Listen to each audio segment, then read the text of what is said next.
Hi மக்களே, நம்ம இன்றைக்கி என்ன பார்க்க போகிறோன்னா rosemary water for air growth எப்படி ரெடி பண்ணுறதுன்னு பார்க்கலாம்.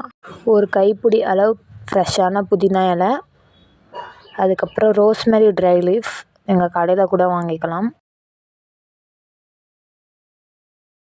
கேஸ் ஆன் பண்ணிக்கோங்க. இந்த ரோஸ்மேரி வாட்டரை நீங்கள் கடையில் வாங்குறத விட வீட்டில் ஈஸியாகவே செய்யலாம். எப்படி செய்கிறதுன்னு நம்ம பார்க்கலாம். ஒரு பாத்திரத்தில் ஒரு கப் அளவு தண்ணி ஊற்றிக்கலாம். அது லைட்டாக கொதித்து வந்ததுக்கப்புறம் ஒரு கைப்பிடி அளவு புதினா இலை போட்டுக்கலாம். அது கூட கொஞ்சம் ரோஸ்மேரி ட்ரை லீஃபும் போட்டுக்கலாம். 5 மினிட்ஸ் கொதிச்சதுக்கப்புறம் தண்ணி கலர் சேஞ்ச் ஆகும். டெய்லி நைட் ஏரில் ஸ்ப்ரே பண்ணுங்கள். 1 வீக்கில் உங்களுக்கு ஏர் ஃபால் ஸ்டாப் ஆகும். நல்ல க்ரோத் தெரியும். இந்த வாட்டரை நம்ம 1 வீக் ஃப்ரிட்ஜில் ஸ்டோர் பண்ணி நம்ம யூஸ் பண்ணிக்கலாம். இந்த வாட்டரை ஸ்ப்ரே பாட்டிலில் ஊற்றி வச்சுக்கோங்க இந்த மாதிரி.